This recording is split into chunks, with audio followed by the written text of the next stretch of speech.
Bonjour Francis Dupuy-Derry. Bonjour. Je suis ravie de vous accueillir pour cette seconde émission qui va porter sur ce que j'appelle la République du sixième type. C'est-à-dire que c'est une rubrique où on essaye de réfléchir à quelle nouvelle structure sociale et politique serait-il bon de construire pour les années à venir, en étant un petit peu idéaliste. Donc vous êtes chercheur, vous avez été chercheur au MIT et également à l'UQAM, où vous êtes toujours actuellement, et où vous enseignez aussi. En sciences politiques. C'est ça, Oui. en sciences politiques. Et vous enseignez aussi à l'Institut de recherche et d'études féministes, Exactement. donc l'IREF de l'Université du Québec. Voilà, c'est ça, pour être un peu plus précis. Vous avez aussi écrit moult ouvrages sur des notions diverses, notamment alors, la masculinité, la crise de la masculinité. Donc cet ouvrage est sorti il n'y a pas très longtemps, je crois. Oui, 1 an et demi. Oui, Il y a quand même 1 an et demi. Oui. Ouais. Votre tout dernier ouvrage, je vais le montrer, c'est « Nous n'irons plus aux urnes, plaidoyer pour l'abstention ». Et vous avez aussi écrit plusieurs livres sur des notions telles que la démocratie, dont vous avez fait en fait une thèse sur, entre autres, la généalogie de ce mot. Exact. Et donc c'est l'une des raisons pour laquelle je vous invite aujourd'hui, c'est que à la base de vos recherches, vous avez eu cet étonnement qui est que les pères fondateurs en fait de la démocratie, quand vous avez lu un peu leurs discours, leurs écrits, vous avez remarqué que soit ils ne parlaient pas de démocratie, ou soit ils en parlaient finalement avec une sorte de dédain, et ça vous a étonné. Alors, est-ce que vous pouvez développer justement sur cette idée un petit peu incongrue, qui est que finalement la démocratie a été très mal vue pendant longtemps, y compris par ses fondateurs? Oui, exact. Donc, en fait, moi, je me suis principalement intéressé au cas de la France. Donc, on est à la période de la France révolutionnaire de 1789 et les années entourant ces événements. Mais aussi, j'ai voulu faire une analyse comparative avec les États-Unis, donc les colonies britanniques qui vont se soulever contre la métropole et qui vont finalement mener une guerre d'indépendance à peu près quelques années avant la Révolution française. Et donc, dans les deux cas, comme vous dites, on constate qu'on retourne au texte de l'époque et qu'on regarde aussi d'autres politologues ou historiens des idées qui avaient étudié chacun des deux cas séparément, Pierre Rosanvallon pour la France, par exemple, ou Bertrand Laniel pour les États-Unis. On remarque en fait que c'est ceux qu'on appelle les pères fondateurs, donc étaient ouvertement antidémocrates. En fait, ils disaient qu'ils étaient contre la démocratie, que la démocratie c'était un problème et qu'ils ne voulaient surtout pas fonder une démocratie. Et donc, moi, d'un point de vue, disons, politique, j'ai essayé de comprendre, en comparant en fait les deux cas, s'il n'y avait pas un processus similaire des deux côtés de l'Atlantique, et aussi qui expliquait en fait ce rejet de la démocratie, mais surtout ce que j'essayais de comprendre, c'est donc si les régimes actuels qu'on considère comme des démocraties ont été fondés par des gens qui ne se disaient pas démocrates et qui disaient refuser la démocratie, j'essayais donc de comprendre quand est-ce que le mot va être réhabilité et quand est-ce que nos élites politiques, disons, vont commencer à parler de démocratie de façon positive. Et donc, pour le faire rapidement, dans les deux cas, le processus est à peu près identique ou similaire, avec quelques différences évidemment. Mais dans les deux cas, donc, pourquoi ils sont contre la démocratie au début? C'est qu'en fait, des deux côtés, ils font ce qu'on va appeler donc les pères fondateurs, ils font partie d'une élite culturelle, politique, sociale, souvent économique aussi, ou en tout cas si eux-mêmes ne sont pas dans l'élite économique, leurs frères ou leurs cousins ou leurs voisins l'est. Ils défendent aussi le droit sacré à la propriété privée, principalement pour les riches évidemment. Et donc, ils sont contre la démocratie parce que pour eux, qui ont eu une éducation classique, certains lisent même le grec et le latin, ils ont lu un peu l'histoire de Rome et de Athènes et de Sparte, ils ont lu un peu les philosophes classiques, ils considèrent que la démocratie, c'est ce qui se pratiquait à Athènes, c'est ce qu'on appelle aujourd'hui une démocratie directe, et ils étaient contre ce régime parce qu'ils considéraient en fait que dans une démocratie directe, c'est ce qu'ils ont appris de l'histoire et de la philosophie, c'est un régime instable, et qui prend des mauvaises décisions, et surtout où les pauvres ont le contrôle parce que les pauvres sont majoritaires. Et où il n'y a pas évidemment de représentants élus. Et donc nos pères fondateurs, eux, voulaient évidemment être élus. C'était d'ailleurs souvent des gens qui étaient déjà dans des instances dites à prétention représentative, des assemblées coloniales dans les colonies britanniques, et puis les États généraux et l'Assemblée nationale en France pendant la période révolutionnaire. Et donc, ils veulent garder le pouvoir. En fait, ils veulent prendre le pouvoir du roi et se l'approprier complètement. Et donc, fonder, en fait, ce qu'on va appeler plus tard une république ou un régime parlementaire ou un régime électoral. Donc, c'est vraiment l'idée que le pouvoir politique, il est concentré dans ce qu'on peut appeler, disons, de façon large, le Parlement. Aux États-Unis, ça s'appellerait le Congrès ou le Sénat. Ici, ça s'appelle l'Assemblée nationale.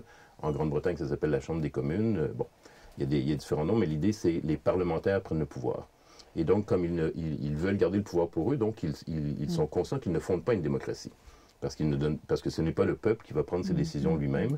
Et... oui, parce que le peuple fait peur. Et d'ailleurs, vous avez donné naissance au concept d'agoraphobie. Exact. Donc, j'ai pris le concept, je l'ai piraté finalement de la psychologie, où je dis, en fait, ces élites sont affectées par justement cette agoraphobie politique, c'est-à-dire la peur de voir les gens du peuple s'assembler et prendre leurs décisions ensemble. Ils considèrent que quand le peuple fait ça, c'est un danger parce qu'ils considèrent que le peuple, en fait, serait irrationnel, facilement manipulable, trop égalitariste et donc porté à la violence, à l'émeute, à l'insurrection, au chaos. Et eux, les parlementaires, prétendent en fait évidemment qu'ils ont un sens beaucoup plus élevé et sophistiqué du bien commun. Donc ça, c'est l'histoire générale dite très rapidement. Et donc, il faudrait attendre au moins 2 générations, donc vers les années 1830-40, pour les États-Unis et la France, pour avoir les premiers politiciens de l'élite qui vont dire qu'ils sont pour la démocratie et qu'ils sont démocrates. Mais à ce moment-là, on change à la fois le sens du mot de manière normative et descriptive, c'est-à-dire que le mot démocratie ne désignera plus ce qu'on va appeler une démocratie directe. Il va désigner en fait le régime parlementaire. Donc déjà, c'est un changement extrêmement important. En fait, c'est plus du tout la même chose qui est nommée. Mais on garde l'idée que le mot démocratie évoque le peuple. Et donc, c'est aux États-Unis, c'est Andrew Jackson qui va devenir président des États-Unis en faisant campagne électorale, en se présentant comme démocrate et défenseur de la démocratie contre l'aristocratie financière et l'aristocratie politicienne de Washington. Sauf qu'une fois, excusez-moi de vous interrompre, qu'une fois qu'il va être au pouvoir, en fait, il ne va rien faire de plus en faveur du peuple. Donc c'était juste un argument politique pour avoir des En fait, c'est du marketing électoral. Ouais, c'est ce qu'on appellerait une sorte de populisme aujourd'hui, mais c'est du marketing électoral. C'est-à-dire et les journaux de l'époque, c'est pas moi qui le dis, c'est les journaux de l'époque le disent. Il y a des sortes de manuels comment mener une bonne campagne électorale dans les années 1830-40 aux États-Unis qui disent qu'il faut utiliser le mot démocratie parce que c'est comme ça qu'on gagne des voix. Et, ça continue, hein? Et en quelques années, tout le monde commence à se dire démocrate. Et en France, il faudra attendre la Révolution républicaine de 1848 pour qu'on joue cette carte. Mais là, vous allez avoir un socialiste révolutionnaire comme Auguste Blanqui qui, à cette époque, va dire en France, maintenant, tout le monde est démocrate, même les monarchistes sont démocrates parce qu'en fait, c'est le mot, il dit c'est un mot caoutchouc, c'est un mot élastique que tous les politiciens s'approprient pour essayer de séduire le peuple, mais sans en fait que le régime soit réellement démocratique. Donc c'est vraiment une arnaque. C'est complètement une arnaque, oui. C'est du marketing.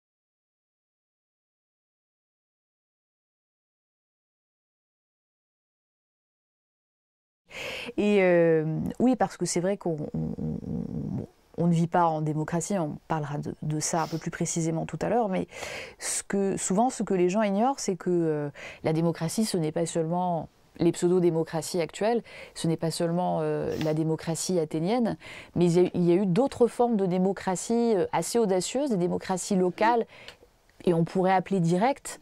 Je veux parler notamment du Moyen-Âge, qui est une période un petit peu méconnue à ce niveau-là. Tout à fait. Alors, au Moyen-Âge en Europe, généralement, on pense... on a des images, là, évidemment, des rois, des croisades, des princesses, éventuellement même des dragons, si on est vraiment... si on a une forte imagination. Mais... et on imagine que le peuple,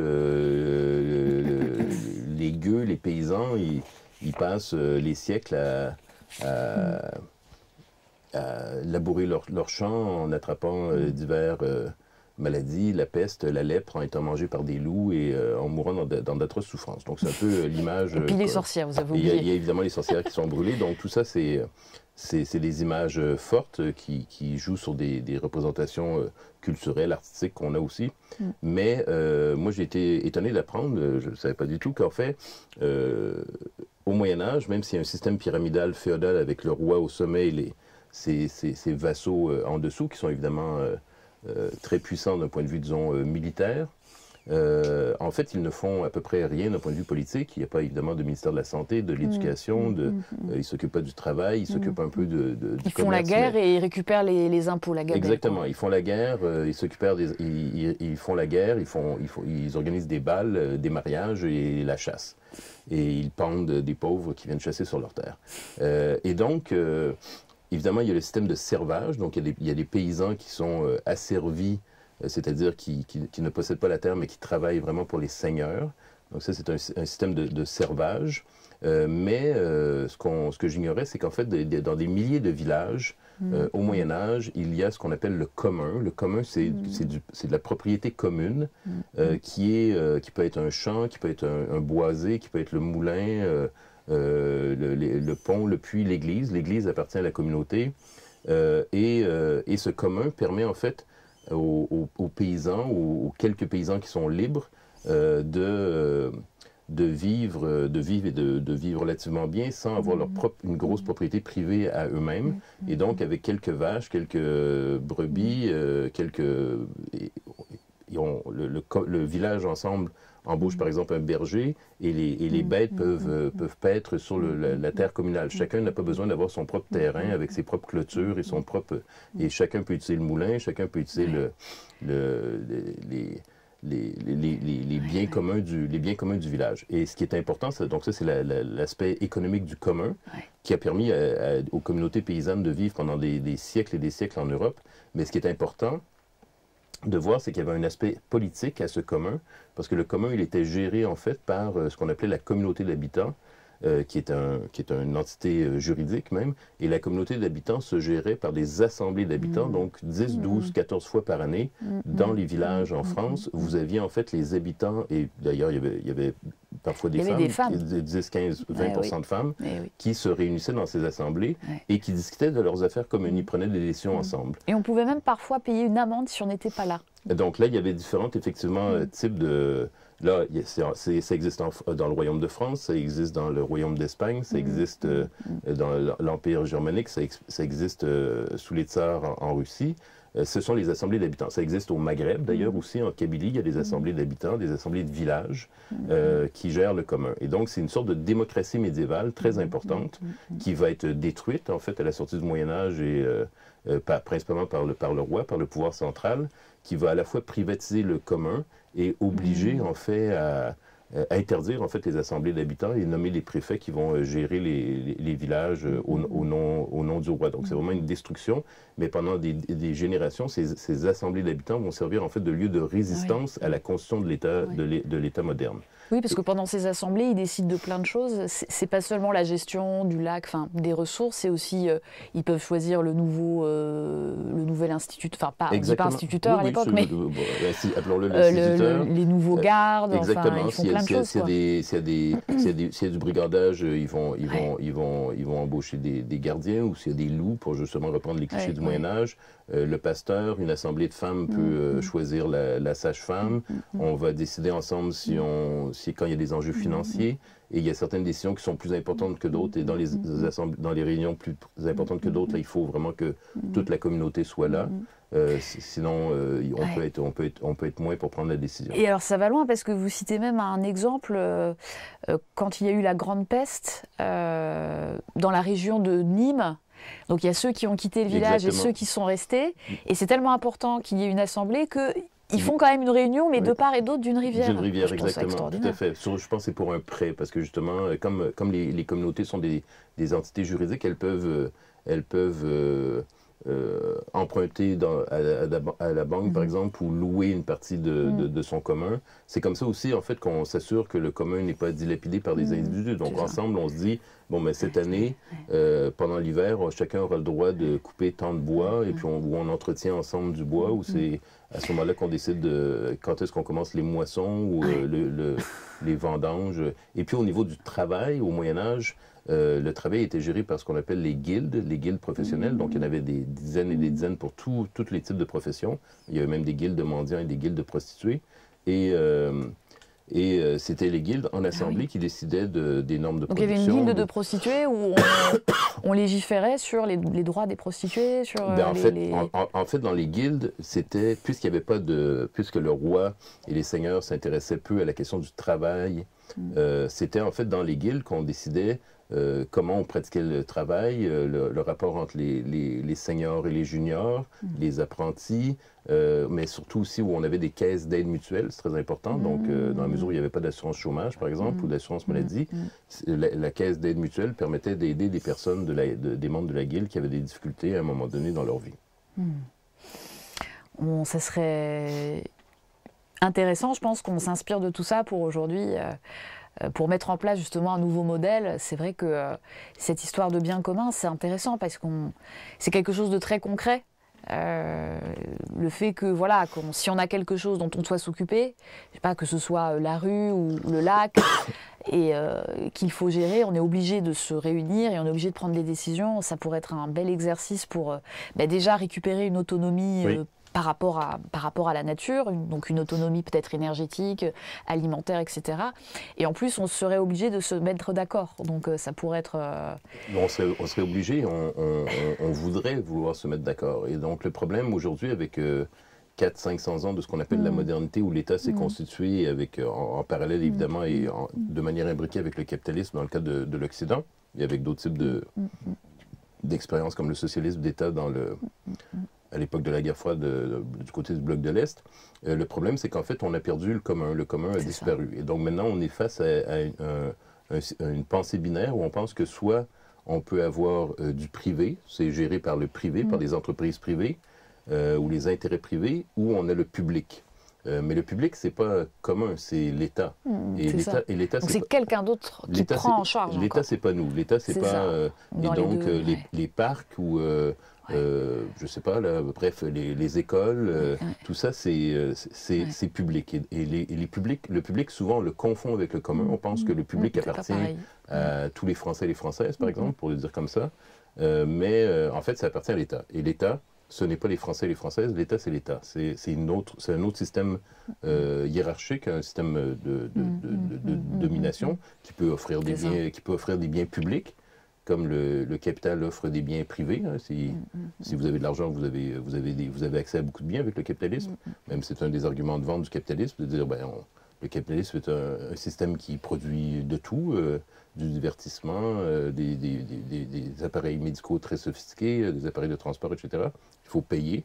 Et pour l'État, c'est la logique d'un système où c'est contrôlé. En fait, les décisions ne sont pas prises par nous, ils sont prises par des fonctionnaires ou des hauts fonctionnaires ou des politiciens, mais pas par la population qui gérerait son commun. Oui, dans les deux cas, que ce soit le privé ou le public, c'est quelqu'un d'autre qui s'en occupe et donc c'est une forme d'asservissement. Exact. Et il y a quelques exemples encore de communs, si on peut dire ça comme ça. Et là, évidemment, il y a différents types et différentes structures juridiques, entre autres, qui le permettent ou le permettent pas. Mais par exemple, des structures coopératives. Ça peut être d'habitation, de commerce ou d'alimentation, par exemple. Ça relève de l'esprit du commun. Évidemment, dans des réseaux beaucoup plus autonomes. Là, on pense par exemple à des squats ou les fameuses zones à défendre de Notre-Dame-des-Landes, par exemple. Ça, c'est des gens qui ont récupéré du commun, qui l'ont défendu et qui l'habitent. Mais malheureusement, c'est une initiative qui a été court-circuitée, c'est le moins qu'on puisse dire. Et attaqué directement par la police aussi, accessoirement. Complètement. Évidemment que pour mettre en place des nouvelles choses, ce serait bien que le gouvernement nous autorise à avoir comme ça des zones d'expérimentation Mais peut-être que ça soit en accord avec le gouvernement dans un premier temps pour pouvoir expérimenter des nouvelles choses et pouvoir ensuite les généraliser au reste du pays. Si cela fonctionne, ça pourrait peut-être être une solution. Mais pour ça, il faudrait un gouvernement ouvert. Mais c'est pour ça que je parlais du système de coopérative. Ouais. Le système de coopérative, c'est pas illégal. C'est quelque chose qui est même encadré juridiquement. Mais le système de coopérative, il est à la fois en tension avec l'État, mais il est en tension évidemment avec la propriété privée, avec le capital. Donc là, il y a d'autres types de tensions. Dans le cas des zones à défendre, le nom l'indique aussi. Il y a une idée de défense, donc de blocage de projets, soit privés, soit publics. Et donc, évidemment, c'est pour ça que la ZAD de Notre-Dame-des-Landes, par exemple, était en conflit avec l'État. C'est pas juste parce qu'il y a des gens qui se sont installés dans un espace pour l'habiter, c'est parce qu'en fait, ils ont quand même bloqué un projet de construction d'aéroport. C'est une victoire incroyable. Oui, c'est vrai que c'est une victoire, dans la douleur, mais c'est une victoire. Donc pour revenir un petit peu à cette histoire de la démocratie, il y a aussi, j'aimerais que vous nous parliez un peu de la manière d'être chef chez certains peuples autochtones, et je pense notamment aux Hurons, qui avaient des chefs... Voilà, qui n'étaient pas des chefs. Qui n'étaient pas des chefs. Alors, une des erreurs avec la manière dont on nous enseigne, et dont moi j'ai déjà enseigné d'ailleurs, qu'est-ce que la démocratie, c'est de penser qu'il y avait donc une expérience démocratique à Athènes, que la démocratie a été inventée à Athènes, comme on entend des fois, qui est une idée quand même bizarre. C'est un mythe, en fait. Oui, en fait, à Athènes, il se passait quelque chose qui relève d'une démocratie directe, où les gens qui avaient le statut de citoyen ou le titre de citoyen pouvaient participer directement aux prises de décision collectives et où il n'y avait pas effectivement d'élection et où les femmes, les esclaves, les jeunes, les étrangers étaient exclus, mais ceux qui avaient le statut de citoyen se gouvernaient directement. Et on pense que ça, c'est l'expérience démocratique ultime qui a inspiré notre régime actuel. Donc déjà, ça c'est faux parce que notre régime actuel est basé sur le régime électoral, ce qui est évidemment totalement différent de ce qui se passe à Athènes. Donc, à part le nom qui est le même, la chose qui est décrite est complètement différente.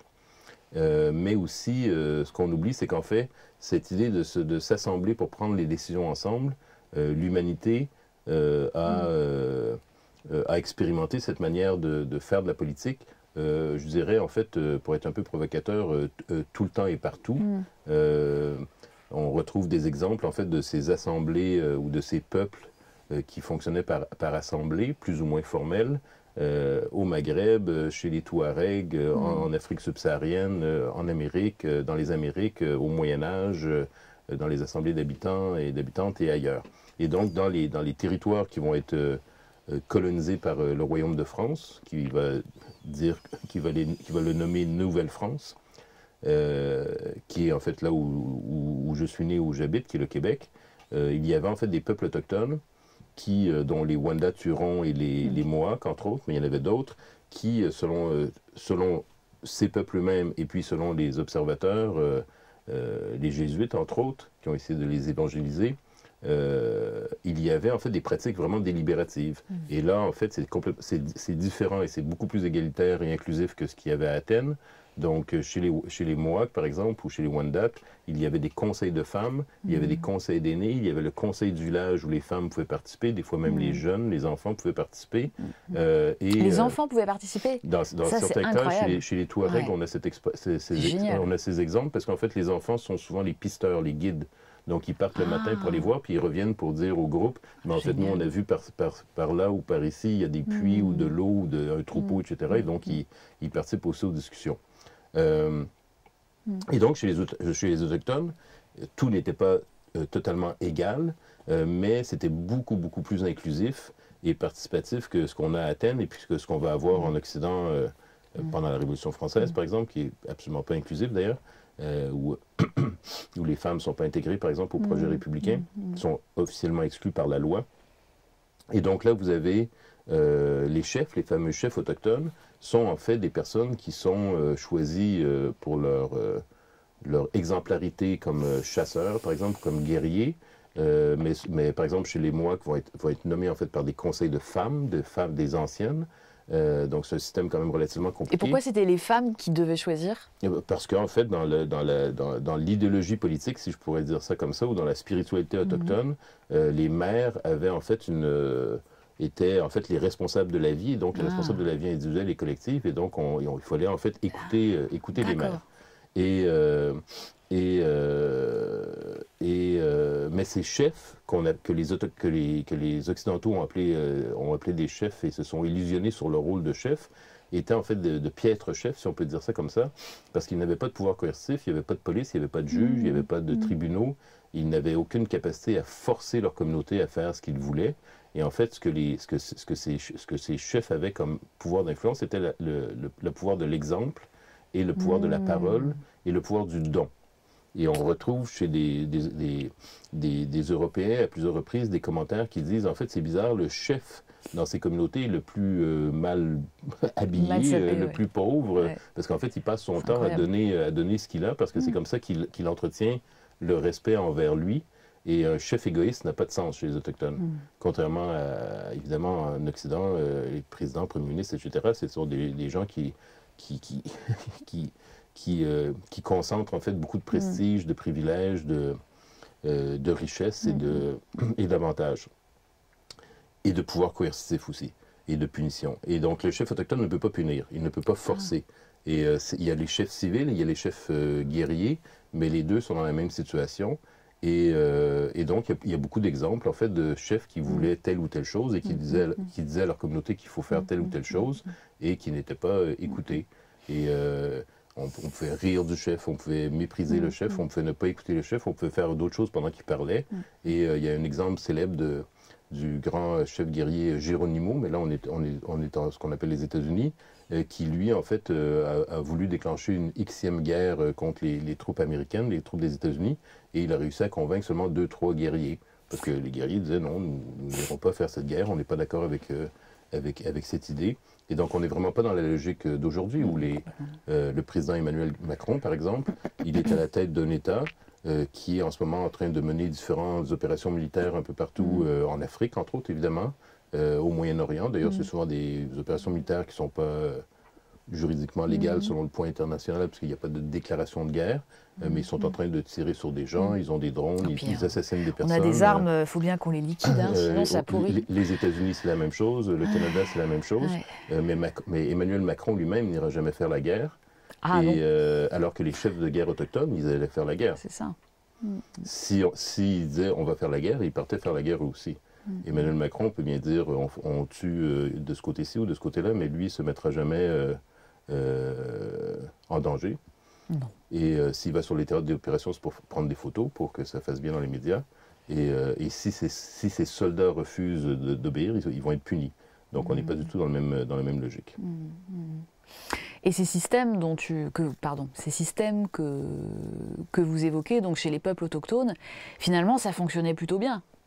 Alors, il y a différentes discussions sur... je ne veux pas essentialiser les peuples autochtones. Les peuples autochtones des Amériques, il y avait des peuples et des nations très hiérarchiques qui pratiquaient l'esclavage. On peut penser aux Mayas, par exemple. Et il y avait des peuples où c'était beaucoup moins égalitaire dans les rapports entre les hommes et les femmes. Les peuples des Amériques, il y en avait des dizaines et des dizaines et des dizaines, donc ils sont pas tous le même mode d'organisation. Il y en avait qui étaient nomades, il y en avait qui pratiquaient l'agriculture, il y en avait qui ne pratiquaient pas l'agriculture, il y en avait qui étaient sédentaires. Donc il y a évidemment toute une grande diversité.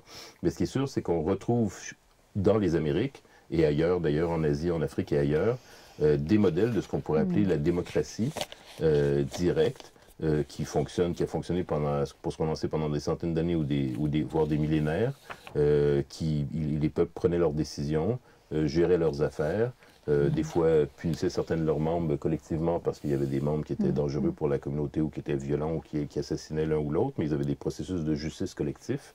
Et il y avait des communautés qui ont vécu comme ça. Une autre caractéristique dans les communautés autochtones dont je parlais tout à l'heure, c'était qu'il n'y avait pas de propriété privée. Donc ça fait aussi une grande différence en termes de rapport de force et dans la communauté. Quand il n'y a pas de propriété privée, il n'y a pas de riches, il n'y a pas de pauvres. Déjà, on résout beaucoup de conflits. Complètement, ouais. En fait, on les résout pas, on les évacue. Il y a des conflits qui n'existent pas. Ouais. Ouais, on ferait bien de s'inspirer. On connaît très mal en fait tous ces systèmes. C'est une belle source d'inspiration.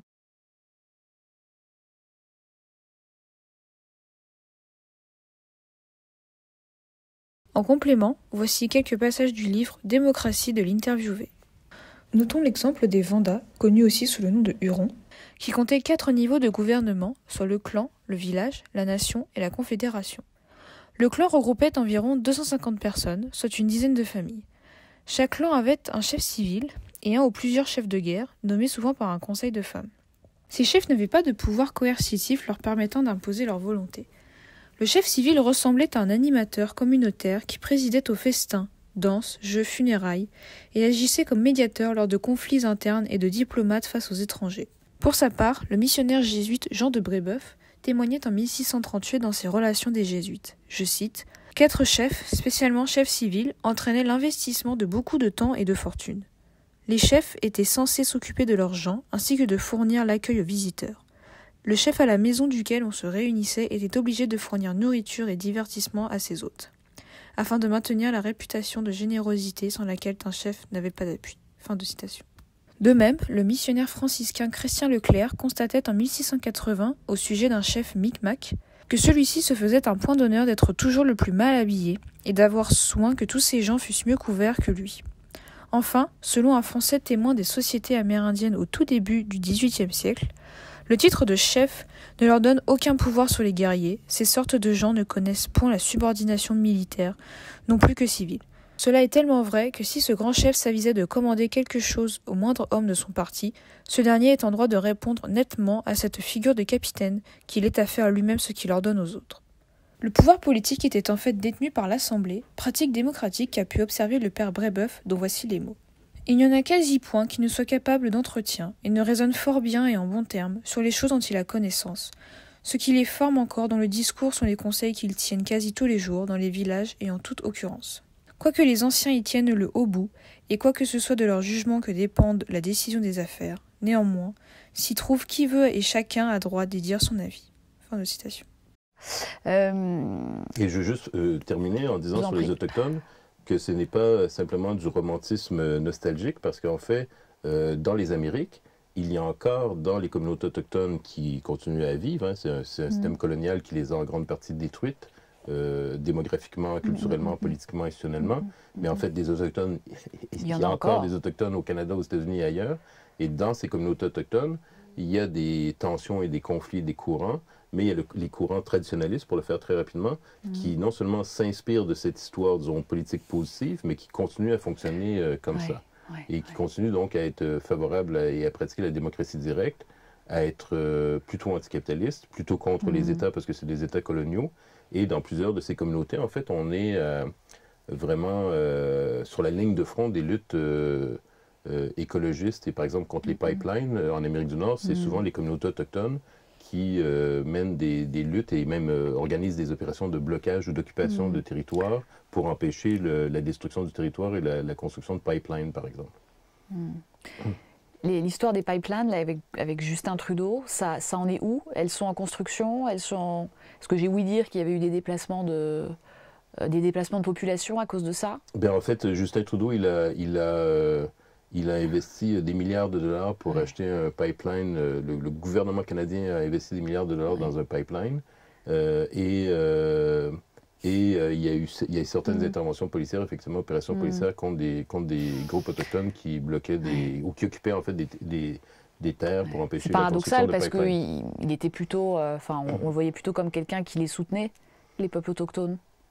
Ben, c'est paradoxal si vous voulez utiliser ce mot-là. C'est simplement un politicien qui jongle avec différents intérêts, différentes calculs stratégiques. Les contrats, quoi. Et donc, il organise des commissions de réconciliation avec les peuples autochtones ou des commissions parlementaires d'enquête sur les femmes autochtones assassinées et disparues. On parle de milliers de femmes assassinées et disparues autochtones au Canada. Qui sont les dernières... qu'on cherche en fait, ou qu'on cherche pas en fait, ou qu'on cherche carrément pas, c'est ça le problème. La police ne leur accorde aucune importance. C'est incroyable. Et Justin Trudeau est très très fort pour s'excuser publiquement, il s'excuse tout le temps. Mais par ailleurs, il fait des calculs économiques et politiques et électoraux, et donc il construit aussi des pipelines. Parce que le Canada est un producteur de... Bien sûr, c'est une ressource énorme. Le producteur est un pays du G7. Pour que l'économie fonctionne comme elle fonctionne aujourd'hui, il y a un besoin de pétrole. Évidemment, on pourrait imaginer autre chose, mais comme elle fonctionne aujourd'hui, il y a un besoin de pétrole. Et on produit du pétrole. Et donc, Justin Trudeau est le premier ministre. Donc, il fait ce qu'il a à faire pour faire plaisir aux compagnies et aux financiers. Alors, on va essayer de réfléchir à voilà, une idée d'une démocratie qui pourrait nous plaire, qui pourrait, voilà, une république du 6e type, enfin une démocratie du 6e type, plutôt une république du 6e type, parce que je fais référence évidemment à la République française, donc la 5e, qui a beaucoup de défauts, et notamment celui de concentrer beaucoup trop de pouvoir sur un seul homme. C'est-à-dire que voilà, le destin d'un pays repose sur un seul homme, et ça ne fonctionne pas, et il faut absolument faire évoluer ça. Par rapport au système électoral, bon, vous, votre position, c'est voilà, le vote, voter, c'est abdiquer, disait Élisée Reclus. Pour vous, c'est une façon je dirais pas de collaborer, parce que c'est un mot qui est un peu trop connoté, mais ça nous fait reculer plus qu'autre chose, en fait, de voter, c'est entretenir un système qui est caduque. Ça cautionne le système, ça entretient énormément d'illusions. Premièrement, l'illusion qu'il y a des gens qui nous représentent au Parlement, déjà, qui veulent notre bien, ce qui est loin d'être démontré, ou en tout cas que ceux qui veulent vraiment notre bien ont vraiment une influence, et que notre vote a une influence, que le vote individuel n'a pas d'influence. Et pourtant, les personnes qui votent sont vraiment souvent très passionnées dans leur débat avec les abstentionnistes, en disant non, mais c'est scandaleux, etc., comme si en fait c'était vraiment un sacrilège ou un geste hérétique de ne pas aller voter, alors qu'en fait, aller voter, c'est vraiment anodin, ça n'a évidemment pas de poids. Oui. Et oui, c'est une manière de cautionner ce système. Pas juste le système en général, mais la politique électorale, ce qu'on oublie souvent de dire, parce qu'on dit oui, mais quand même, voter, c'est important. On oublie de mentionner le gaspillage hallucinant d'énergie qu'il y a dans les machines électorales. Je ne parle même pas de tout l'argent que les États mettent dans l'organisation d'élections. Mais en fait, tous ces partis qui existent, qui d'année en année entretiennent des locaux, payent des factures de téléphone, de transport, ont des chefs, ont leurs lieutenants, ont des emplois réels ou fictifs, mais en tout cas, il y a de l'argent qui circule. Oui, puis tous ces gens qui financent ces partis, et après, il faut faire un retour d'ascenseur, ça nous coûte très cher. Tout l'argent qui est investi dans les partis, le temps qui est investi dans les partis, tout le bénévolat, tout le matériel qui est produit par les partis, c'est des centaines et des centaines et des centaines de millions d'euros en campagne électorale, et puis à l'année longue, c'est des dizaines de millions d'euros. Donc tout cet argent-là, selon moi, est gaspillé en pure perte. Et en plus, il y a beaucoup de ces partis là-dedans qui dépensent toute cette énergie absolument en vain, parce qu'on sait très bien que tel ou tel parti ne prendra jamais le pouvoir. Oui, tout cet argent, il pourrait être investi dans, justement, essayer de créer de vraies pratiques citoyennes. Ça serait une bonne idée, mais même si on ne va pas si loin, parce qu'un des arguments, c'est de dire, oui, mais je vote pour un parti, je sais qu'il n'a aucune chance de l'emporter, mais au moins, la campagne électorale permet de faire entendre des voix dissidentes ou des voix alternatives. Je dis, l'énergie que vous mettez, il y aurait d'autres moyens de faire entendre ces voix-là, en gaspillant beaucoup moins d'énergie et en n'entretenant pas le mythe du politicien qui va nous sauver ou qui agit à notre place. Et puis, en fait, si ces gens-là étaient vraiment engagés dans vraiment transformer la société et vivre la politique autrement, on pourrait faire des choses extraordinaires avec tous ces gens. Mais peut-être ça ne les intéresse pas tant que ça non plus, j'en sais rien. C'est ça. Non, mais effectivement, cette idée voilà, que participer à la vie politique d'un pays, c'est de mettre un bulletin tous les 5 ans pour des partis qui, de toute façon, sont en train de complètement s'essouffler, c'est c'est complètement absurde en fait. Je vote et puis je fais rien pendant 5 ans et c'est pas ça être un citoyen. C'est pas. Il faut vraiment qu'on invente de nouvelles pratiques si on veut donner naissance à un nouveau système. Et c'est vrai moi j'ai l'impression qu'on est un peu des bébés à ce niveau-là parce qu'on a l'habitude d'être assistés. Voilà, on pense que voter ça suffit. Donc qu'est-ce qu'on pourrait mettre en place pour nous donner une vraie conscience citoyenne, nous faire comprendre aux gens que par exemple ils ont des leviers légaux pour changer les choses, ne serait-ce que cette idée de désobéissance civile. La plupart des gens pensent que la désobéissance civile, c'est forcément violent et que c'est quelque chose d'illégal. Alors qu'en fait, dans l'article 35 de la Déclaration des droits de l'homme, il est dit que l'insurrection, c'est un droit sacré du peuple, hein, à partir du moment où ces droits sont bafoués.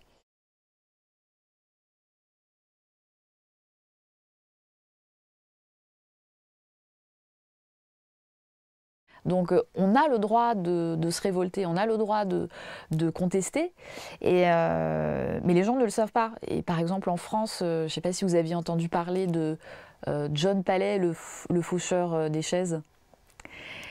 Il a été, donc pour les auditeurs, il allait en fait, lui et puis d'autres, prendre des chaises dans des banques pour dire voilà, la transition climatique, je crois il faut tant de milliards pour faire la transition climatique et on nous dit qu'on n'a pas d'argent, alors que cette banque-là, elle a une dette de je ne sais plus combien de milliards et on pourrait très bien payer la transition climatique avec l'argent que nous doit cette banque. Et on a porté plainte contre lui, enfin il a été inculpé par la banque en question, et il a été relaxé.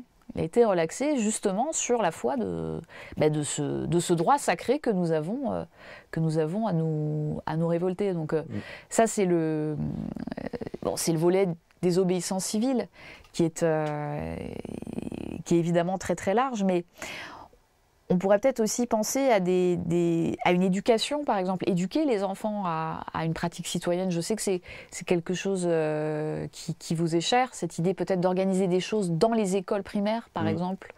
Alors là, il y a beaucoup de choses sur la table, mais dans la mesure où notre système est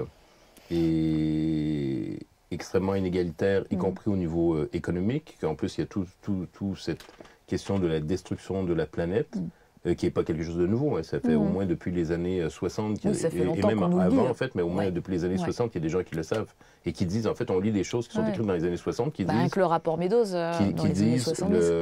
La pollution atmosphérique va entraîner le réchauffement de la planète qui va entraîner la fonte des glaciers. Ça, c'est dans les années 60, c'est déjà écrit. Et donc, les années 60, ça fait... pour certaines personnes, c'est la génération de leurs parents, presque leurs grands-parents maintenant. Mais, et donc, face à un système où il y a autant d'inégalités, autant de violence, autant d'injustice, autant d'indignité et autant de destruction, il faut effectivement qu'il y ait, c'est pas surprenant qu'il y ait des gens donc, qui se mobilisent contre. C'est ça. Donc, c'est tous les mouvements anti-ceci, anti-cela, anti-capitalistes, écologistes et évidemment aussi après ça contre la violence policière, parce qu'évidemment quand vous vous rébellez, il y a toujours la police qui arrive à un moment ou à un autre et elle vous tape dessus. Et on est en plein dedans. Et donc il y a nécessairement des mouvements contre la brutalité policière. Ça, c'est le côté, disons, défensif ou perturbateur ou de désobéissance ou de contestation. Et puis, il y a, et des fois ça va ensemble, mais des fois il y a les projets, disons, plus, je vais dire ça, c'est pas normatif, mais plus positif ou de propositions. Et donc là, il y a différentes propositions. Mais clairement, moi, je pense que, en fait, on est malheureusement, on a un fort déficit tendanciellement, en fait, une bonne partie de la population ne croit plus à la légitimité du système, à la fois du système économique et du système politique. Le niveau de confiance envers les élites politiques est extrêmement bas. C'est vrai en France, mais c'est vrai dans d'autres pays. Même. Et donc, en fait, quand vous regardez les élections, on comprend que la plupart des gens qui vont voter, en fait, ne croient pas au système. Ils y vont vraiment par dépit ou par défaut. Mais en fait, Macron, il a été élu par quelques millions de personnes seulement. Il n'y a pas de grand respect pour ce système. Et mais malheureusement, il y a une sorte de manque d'imagination politique parce qu'en fait, on est il y a un déficit d'éducation politique et en fait, on ne connaît pas, ou on connaît très mal, ou très peu, ou de manière caricaturée, l'histoire du 20e siècle, du 19e siècle, tout ce que les mouvements populaires ont pu faire et expérimenter, c'est quelque chose de très intéressant. Et cette déséducation, elle commence à l'école. Cette déséducation politique, elle commence dans nos écoles, parce qu'à part quelques écoles dites modernes ou alternatives, ou je pense aux écoles de modèle Freinet, par exemple, qui pratiquent la démocratie directe dans l'école, qu'est-ce qu'on nous apprend à l'école quand on est enfant, on dit... Ces fameuses écoles où on n'est pas supposé se faire de prosélytisme face aux enfants, sinon ça serait un scandale absolu. Pourtant, on organise des conseils d'élèves, on fait élire des conseils d'élèves, ce qui est complètement ridicule. Donc, on forme les enfants au système électoral, alors qu'ils sont dans des classes de 20 ou 30. Ils pourraient très bien, à chaque, disons, vendredi du mois, tenir une assemblée ensemble dans leur classe. Ils se connaissent, ils passent 8 mois ensemble, ils savent ce dont ils ont envie de parler, ce qui les préoccupe. Et donc, on pourrait les enfants, ce ne serait pas les endoctriner à la démocratie directe, ce serait les faire pratiquer la démocratie directe pour qu'ils soient plus autonomes dans leur prise de décision ensemble. Oui, et pour qu'ils apprennent à décider ensemble, parce que ça, on a un gros problème avec ça. C'est-à-dire parler, présenter ses idées, écouter l'autre, être empathique, développer le compromis, développer l'idée d'amendement, et comment on discute ensemble, en fait, pour prendre des décisions ensemble. Et on pourrait faire ça dans toutes les écoles, à toutes les années, tous les mois, toutes les années mais non, plutôt de faire ça. On dit on va organiser des élections de conseil d'élèves une fois par année. Donc là, il y a un petit comité qui ne sert évidemment à rien, c'est totalement bidon ce truc. Et on les apprend à voter. Ça, c'est un simple exemple de ce qui pourrait être fait à l'école, indépendamment de ce qu'on leur renseigne par rapport à la politique et à la démocratie, qui est en fait très pauvre par rapport à toutes les expériences. C'est une catastrophe. Ouais. Et une chose qu'on ne leur apprend pas à l'école, mais ça, si j'étais un enseignant ou une enseignante, je pense que je ne leur apprendrais pas non plus, c'est toute l'histoire, en fait, qui est très riche et totalement méconnue, des mouvements populaires dans les écoles. Des contestations, des rébellions, des grèves dans les écoles, qu'en fait, des enfants de 8, 9, 10, 11, 12, 13 ans, ils ont une longue histoire d'action politique dans leurs écoles. Mais ça, évidemment, les écoles ne veulent pas l'apprendre, mais ça, je comprends parce qu'ils ne veulent pas avoir de problème. Par exemple, je crois que c'est vous qui l'a rappelé dans une de... Enfin, je ne sais plus où je l'ai entendu, mais je crois que c'est vous. L'école gratuite, l'instauration de l'école gratuite pour tous, ça a été une longue bataille pour la mettre en place en France, et c'est suite à une grosse mobilisation de la Ligue de l'enseignement, où il y a eu une pétition signée par plusieurs millions de personnes. Si tous ces gens ne s'étaient pas bougés, peut-être que l'école ne serait pas gratuite en France pour tous. Donc c'est un exemple parmi tant d'autres, et vous en connaissez sûrement, du pouvoir que les masses peuvent avoir quand elles s'y mettent, en fait. Oui, mais par rapport à l'école, oui, il y a l'école gratuite, mais ce qui était revendiqué aussi, c'était l'éducation, l'éducation, il faut que chaque enfant en fait soit éduqué. Oui, l'école pour tous. Qui a un apprentissage, mais c'est un peu différent de l'idée de l'école pour tous, parce que l'école pour tous, quand elle a été revendiquée par des républicains, mais aussi par le mouvement socialiste, en Grande-Bretagne, en France et ailleurs, à la fin du 19e siècle, c'était une revendication très importante, mais en fait... Quand l'école a été rendue obligatoire, ou en tout cas qu'on a créé un système d'éducation de masse, le résultat dans plusieurs pays, Grande-Bretagne, c'est très bien documenté, c'est des grèves dans des centaines d'écoles, parce qu'en fait, ces enfants, ils vivent l'entrée obligatoire à l'école comme une punition. Ils sont en perte de liberté dans l'école. L'école n'est pas un lieu de liberté pour les enfants. Et on développe peu la liberté de l'enfant dans une école. Il subit en fait sa journée, et donc c'est tout à fait normal qu'il y ait des enfants qui soient turbulents ou qui fassent preuve d'insubordination. Moi, je détestais l'école, c'était une punition pour moi d'aller à l'école. Oui, l'école, c'est... Mon souvenir de l'école, et même d'une partie de la fac, c'est de réfléchir toute seule à une table avec moi-même et une feuille de papier. Oui, c'est un peu ridicule quand même. Voilà, donc Il a fallu que j'apprenne après sur le tas à, ben non, à collaborer avec des gens, à me mettre dans la vraie vie, parce que c'est aussi comme ça qu'on apprend, c'est par l'action, c'est par connaître des gens, c'est pas seulement avec une feuille de papier, ça peut être aussi par une pratique artistique, c'est aussi avec le corps, parce que c'est, enfin, faire asseoir des enfants 8 heures dans une salle avec juste 2 récrés d'un quart d'heure, la plupart du temps ils explosent, ils peuvent pas, on a un corps, on a besoin de bouger, on a besoin d'apprendre dans un jardin. Enfin, après, il y a des initiatives qui commencent à naître à ce niveau-là, mais ça reste très... Il y a toujours eu des initiatives. Oui, il y a toujours eu des initiatives. Oui, il y a toujours eu des choses, effectivement. À partir du moment où il y a ce débat sur l'éducation publique, que l'État offre la possibilité à l'ensemble des enfants d'être dans l'école, il y a toujours eu probablement des parents qui ont refusé que leurs enfants soient éduqués à l'école, donc qui ont voulu réaliser l'éducation à la maison. Et puis, il y a toujours eu des modèles, des réflexions et des pratiques, en fait, d'approches beaucoup plus intéressantes d'un point de vue du développement individuel et collectif des enfants. Mais qui, en France, on en a eu des classes tests à Lille, etc. Mais malheureusement, ça n'a pas été élargi à l'ensemble des classes, parce que l'éducation nationale, en France, c'est un système très kafkaïen et qu'il est très compliqué de faire bouger les choses. Mais c'est peut-être qu'on ne veut pas non plus. Ah ben il y a d'énormes résistances. Oui, oui. Ouais, il y a d'énormes résistances à tous les niveaux. Il y a beaucoup d'avantages à ce que des millions d'enfants soient formés à se lever à telle heure, à ne pas pouvoir aller aux toilettes quand ils veulent, à ne pas parler quand ils veulent, à être de telle heure à telle heure encadrés, à être obligé de faire des fils pour entrer dans un bâtiment, pour sortir d'un bâtiment, à dire monsieur, madame à la personne qui les enseigne, à être obligé de faire des devoirs à la maison. Il y a plein d'avantages à ça. On forme des bons petits soldats. Bon, en tout cas, des bons employés, en tout cas. Oui, c'est ça. C'est plutôt des bons employés. Non, parce qu'il y avait cette idée de temps, cette idée qu'on pense toujours qu'on n'a pas le temps d'être citoyen, qu'on n'a pas le temps d'avoir des pratiques citoyennes. Et pourtant, il y a beaucoup de femmes et d'hommes aussi qui ont le temps d'aller à la gym 3 fois par semaine. Alors, pourquoi est-ce que c'est pas aussi naturel de travailler à une meilleure démocratie 3 fois par semaine que d'aller à la gym, en fait. C'est peut-être parce qu'il faut inventer des nouvelles formules, des nouveaux espaces où les gens ont envie d'aller, où c'est accessible pour eux. Je ne sais pas, des choses... on pourrait imaginer, par exemple, des kiosques dans la rue, ou le kiosque où je peux aller quand je fume ma cigarette pendant ma pause travail.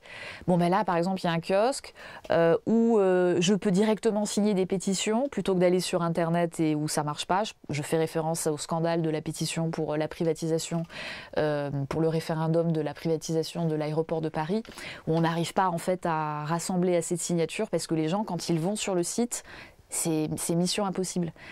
Imaginons qu'il y ait dans la rue un espace où quelqu'un me fait directement signer ma pétition, un espace où je peux déposer des idées, un espace où les idées d'en haut aussi, du gouvernement, me sont soumises, un espace où je peux débattre avec mon voisin, avec un café, sur plein de choses, mais que ça soit accessible, ça soit dans la vie physique, pas forcément que sur Internet.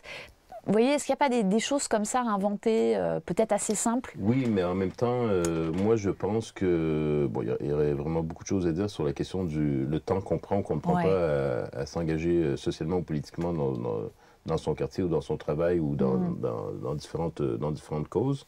Je pense que premièrement, la surcharge de travail dans nos sociétés, en fait, on consacre beaucoup plus de temps au travail aujourd'hui, au 20e siècle, 21e siècle, que par exemple n'importe quel paysan au Moyen-Âge. Les paysans au Moyen-Âge travaillaient beaucoup moins que nous. C'est vrai? Ah ouais, alors ça j'ignorais complètement. Mais premièrement, ils étaient paysans. Donc déjà l'hiver, quand vous vivez sur une ferme, si vous avez l'expérience de la vie sur une ferme, et ce n'étaient pas des fermes industrielles, ce n'étaient pas des fermes commerciales. Ils ne produisaient pas pour avoir des surplus pour les vendre. Ils produisaient pour vivre et un peu pour, évidemment... faire vivre leur seigneur. Mais en fait, c'était... et donc, et en plus, dans le royaume de France, par exemple, ils étaient, pas les Huguenots, mais les catholiques étaient catholiques. Donc, en fait, ils célébraient toutes les fêtes des saints. Donc, ils avaient énormément de jours fériés. Et donc, bref, ils travaillaient moins que quelqu'un qui travaille 35-40 heures par semaine, 11 mois par année. Et vous avez plus de vacances que nous, mais en Amérique du Nord, c'est ridicule. On commence avec 2 semaines de vacances par année. Et donc, ce temps qui nous manque, il est très important. Et il fait aussi que, en sorte, c'est un cliché, mais que pour prendre les journées de travail, disons, plus de la majorité, le soir et la fin de semaine, on est fatigué. C'est un fait objectif. Ah ouais. Et donc, de dire aux gens, bon, alors tu vas travailler de 9 à 5 ou à 6 heures, mais à 7 heures, tu vas avoir 3 heures de réunion où on va écrire des tracts ou par rapport à... non, les gens ont envie de faire d'autres choses et il n'y a pas de raison que ce soit autrement. C'est tout à fait normal. C'est là où l'industrie du divertissement c'est là où l'industrie du divertissement vient faire son profit. Et donc ça, c'est la première chose. La deuxième chose, c'est que il y a, moi je connais bien ça parce que j'ai une expérience militante, moins maintenant parce que justement je consacre trop de temps à mon travail, mais les gens qui sont dans l'habitude du militantisme, nous avons un défaut, c'est que nous avons en fait plein de codes culturels et de langage et d'acronymes et de conceptions plutôt figées qui fait qu'on n'est pas tout le temps les milieux les plus accueillants pour les personnes qui veulent se joindre à nous. C'est un fait objectif. Je m'inclus dans la critique. Et on a des idées arrêtées parce que nous, on a l'expérience, nous, on connaît ceci, nous, on connaît ça. Et on n'est pas toujours très bienveillant envers les personnes qui tâtonnent et qui arrivent et qui connaissent pas les codes. Donc ça, c'est un autre problème. Et, des rituels de passage. Et d'inclusion et de stratégie de rivalité ou de conflit par rapport à d'autres groupes, par exemple. Donc ça, c'est pas très constructif. Mais une fois que j'ai dit ça, donc ça, c'est le côté pessimiste. Mais le côté optimiste, c'est qu'en fait, je pense qu'en France, ou au Canada, ou aux États-Unis, ou ailleurs, en réalité, il y a plein de gens qui s'engagent dans leur société, qui font des choses, qui sont dans des activités collectives, qui ne considèrent pas nécessairement comme de la grande politique ou de l'action politique, mais le fait de faire des choses avec les autres, c'est pour moi quelque chose qui relève du politique, c'est-à-dire qu'on fait des choses ensemble, on prend des décisions ensemble, on agit ensemble. Et ce qui est intéressant aussi, mais ça, on ne le contrôle pas et on ne le provoque pas.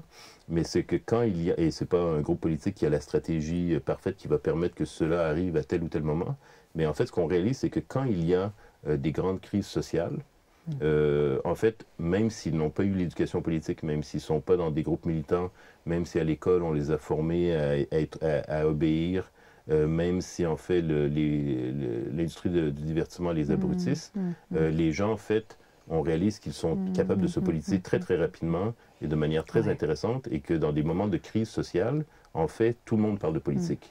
Et les gens s'engagent. Et une des choses que les gens font quand il y a une crise, quand il y a les grosses crises comme en Argentine en 2000 où il y a eu une crise économique extrêmement importante, ou au Mexique lors du soulèvement des apatistes, ou en Grèce pendant la crise économique, ou à différents moments, ou le fameux mouvement des Gilets jaunes en France, une des choses que les gens du peuple font, dans tous ces cas, c'est de s'assembler.